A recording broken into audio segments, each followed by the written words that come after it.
après 2021-2022 où on a assisté à des levées de fonds records, des valorisations records des startups. Avec la hausse des taux directeurs, les levées de fonds ont baissé. Depuis 2023, on a eu une forte chute, mais ça s'est stabilisé en 2024, avec la plupart des fonds qui ont été captés par les pays anglophones. Comme je l'ai dit tout à l'heure, il y a Orange Startup Studio qui est là depuis 2015, nous sommes, et qui accompagne les startups de l'idéation jusqu'à l'accélération avant de faire l'investissement.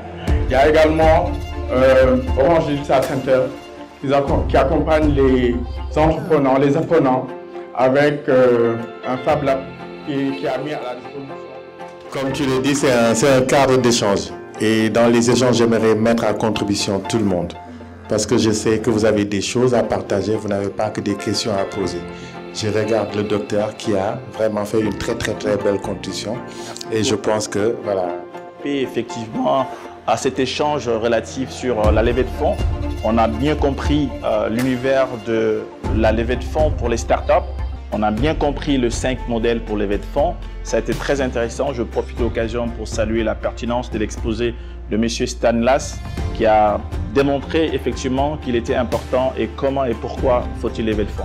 Ça a été un échange nutritif.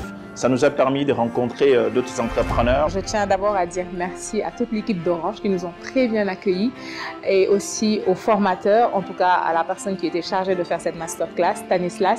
Il nous a beaucoup renseigné, on a eu beaucoup d'informations, mais ce que je retiens, c'est qu'il faut que les structures soient mieux formalisées, une data room, tout ce qu'il faut pour préparer des levées de fonds. Les réglementations, les différents types de levées et aussi les phases post-levée. Parce que c'est le sujet critique aussi que le directeur de l'agence conseil de la Sonatel a également évoqué. Et je pense que pour moi, ça a été un moment très enrichissant. Lui, s'est tenu à Sonatel une séance de Giving Back organisée par le chantier Jeunes dans le cadre de la Task Force Image. Un Giving Back qui a porté sur la levée de fonds et qui a permis de réunir des acteurs de l'écosystème numérique, aussi bien en interne Sonatel qu'en externe. Ça a été une session extrêmement riche, intéressante, interactive, qui a permis de mettre en lumière les principaux leviers pour réussir une levée de fonds grâce à des experts de Sonatel. Donc c'est une occasion pour moi de féliciter encore une fois les organisateurs, notamment Ibrahima et les équipes pour cette générosité et surtout pour ce qu'on appelle un peu ce mécénat de compétences qui permet à des jeunes start-upers d'avoir des connaissances et une expertise pour avancer dans leur activité.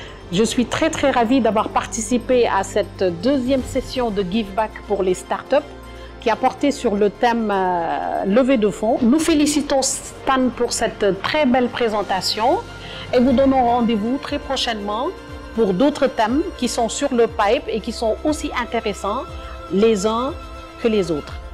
Merci.